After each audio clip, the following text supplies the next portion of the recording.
नमस्कार साथियों, मैं हूं देवेंद्र शर्मा और आप देख रहे हैं हमारा यूट्यूब चैनल देवेंद्र की पोस्ट। साथियों, उत्तर प्रदेश विधानसभा चुनाव 2022 के लिए 20 फरवरी को मतदान हुआ। इस दौरान उत्तर प्रदेश के 16 जिलों की 59 विधानसभा सीटों पर वोट डाले गए। इन 59 सीटों पर मतदाताओं ने 627 प्रत्याशियों के भाग्य का फैसला रविवार को कर दिया। जिन 16 जिलों की विधानसभा सीटों पर मतदान हुआ उनमें पश्चिमी यूपी के फिरोजाबाद, मैनपुरी, एटा, इटावा, कासगंज और हाथरस जिले की 19 विधानसभा सीटें शामिल हैं। इसके अतिरिक्त बुंदेलखंड क्षेत्र की झांसी, ललितपुर, जालौन, हमीरपुर और महोबा जिले की 13 विधानसभा सीटों पर मतदान हुआ। इसके साथ ही अवध क्षेत्र के कानपुर नगर, कानपुर देहात, औरैया, फर्रुखाबाद और कन्नौज जिलों की 27 विधानसभा सीटों पर वोट डाले गए। तीसरे चरण में संपन्न हुए मतदान का शाम 6 बजे तक का मत प्रतिशत लगभग 60.46% था, जबकि इन विधानसभा सीटों पर 2017 में डाले गए वोटों का मत प्रतिशत लगभग 62.21% रहा था। राजनीतिक जानकार मानते हैं कि इस बार भी मत प्रतिशत के अंतिम आंकड़े प्राप्त होते होते यह मत प्रतिशत लगभग 2017 के मत प्रतिशत के बराबर यानी 62% तक पहुंच सकता है। यदि तीसरे चरण में कुछ छिटपुट घटनाओं को छोड़ दें तो मतदान पूरी तरह शांतिपूर्ण रहा। इस दौरान मैनपुरी जिले में सपा समर्थकों पर भारतीय जनता पार्टी के एक समर्थक के पेट में गोली मारने का मामला प्रकाश में आया। घायल को सैफई अस्पताल में भर्ती कराया गया, जहां उसका उपचार चल रहा है। समाजवादी पार्टी ने करहल सहित कई विधानसभा सीटों पर मतदान में गड़बड़ी का आरोप लगाते हुए इसकी निर्वाचन आयोग से शिकायत की। वहीं करहल विधानसभा सीट पर भारतीय जनता पार्टी के उम्मीदवार एसपी सिंह बघेल ने भी बूथ कैप्चरिंग का आरोप लगाते हुए मामले की शिकायत निर्वाचन आयोग से की है। कानपुर की आर्यनगर विधानसभा सीट पर भाजपा नेता सुरेश अवस्थी पर मतदाताओं से मारपीट करने का आरोप भी लगा है। हाथरस जिले के सिकंदरामऊ कस्बे में भारतीय युवा मोर्चे के जिला महामंत्री कृष्ण यादव की सिर में गोली लगने से मौत हो गई। बताया जा रहा है कि यह चुनावी रंजिश को लेकर घटना घटी है। उपचार के लिए पीड़ित को अलीगढ़ अस्पताल में भर्ती कराया गया, जहां उपचार के दौरान उसकी मौत हो गई। पुलिस मामले की जांच कर रही है। मैनपुरी जिले के किसनी विधानसभा सीट के फरंजी गांव में चुनाव को लेकर दो गुटों के बीच जमकर पथराव हुआ। इसके अलावा झांसी जिले के बबीना विधानसभा क्षेत्र पर सपा और भारतीय जनता पार्टी के कार्यकर्ता आपस में भिड़ गए। दोनों पक्षों के बीच जमकर पत्थर तथा लाठी डंडे चले, जिसमें कई लोग गंभीर रूप से घायल हुए।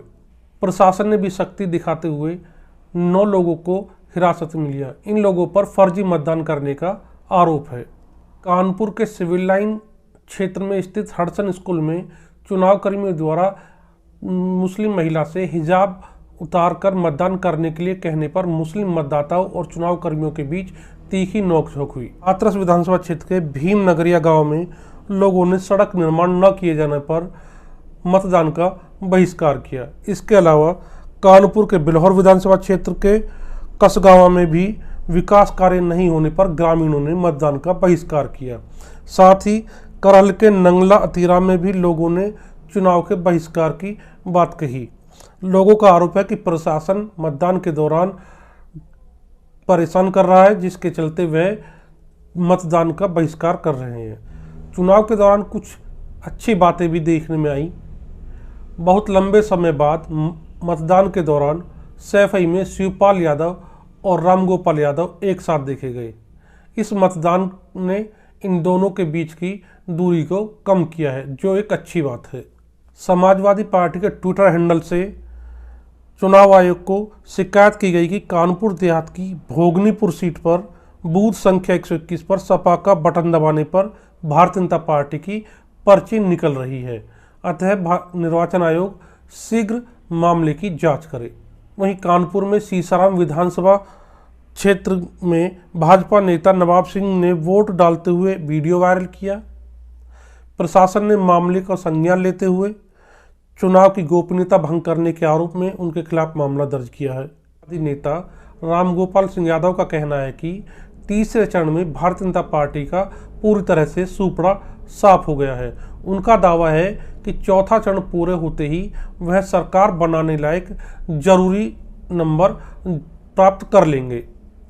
वैसे साथियों, चुनाव के दौरान दावे प्रतिदावे करने का एक ट्रेंड रहा है।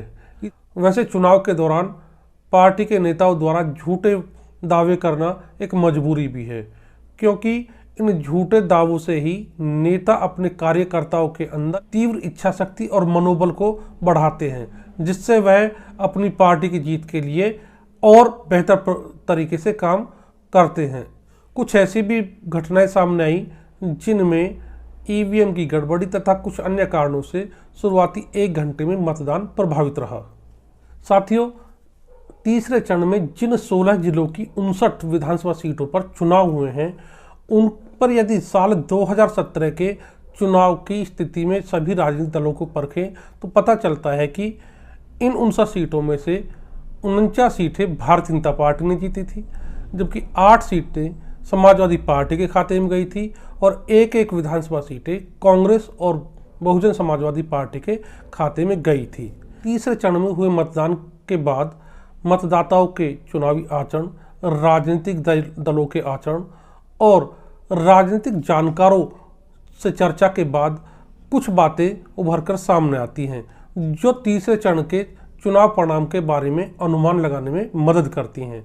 जैसे तीसरे चरण में भारतीय जनता पार्टी 2017 की अपेक्षा गिरावट की तरफ है। इसके बावजूद तीसरे चरण में भी भारतीय जनता पार्टी सबसे बड़ा राजनीतिक दल बनकर उभर रही है। समाजवादी पार्टी साल 2017 की अपेक्षा अपने प्रदर्शन में सुधार कर रही है, फिर भी वह भारतीय जनता पार्टी को पिछाड़ नहीं पा रही है। तीसरे चरण में भी पहले और दूसरे चरण के मतदान की तरह ही मुख्य मुकाबला भारतीय जनता पार्टी और समाजवादी पार्टी के बीच रहा है। बहुजन समाजवादी पार्टी और कांग्रेस की स्थिति भी दोनों चरणों की तरह कमजोर तथा गिरावट की तरफ रही है। इनके प्रदर्शन में कोई बहुत बड़ा सुधार देखने में नहीं आया है। तीसरे चरण में 59 विधानसभा सीटों पर मतदान हुआ। इनमें से 40 विधानसभा सीटों पर भारतीय जनता पार्टी और समाजवादी पार्टी के उम्मीदवारों के बीच सीधा मुकाबला है।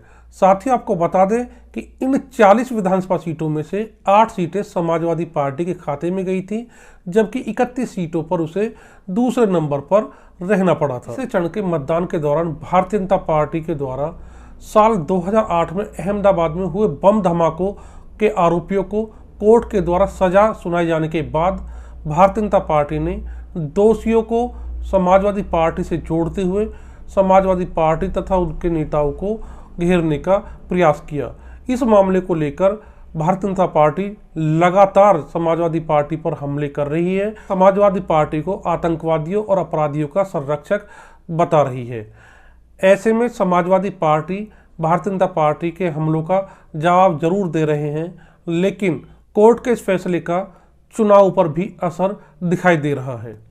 साथियों, इन सभी चुनावी ट्रेंडों को ध्यान में रखते हुए वरिष्ठ पत्रकारों के साथ चर्चा तथा राजनीति के जानकारों से बातचीत के बाद हम अनुमान लगा पाए हैं कि तीसरे चरण में भारतीय जनता पार्टी 35 से 40 सीटें जीत रही है, जबकि समाजवादी पार्टी 15 से 20 सीटें जीतती हुई दिखाई दे रही है।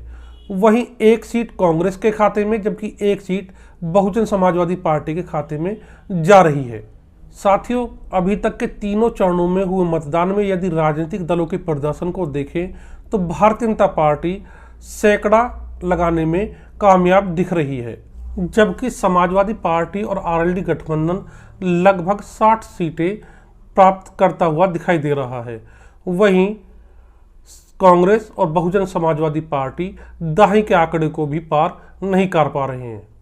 साथियों, यदि आपको हमारा यह वीडियो अच्छा लगा हो तो हमारे YouTube चैनल को सब्सक्राइब कीजिए। वीडियो के बारे में अपनी राय कमेंट बॉक्स में लिखकर अवश्य बताएं। धन्यवाद।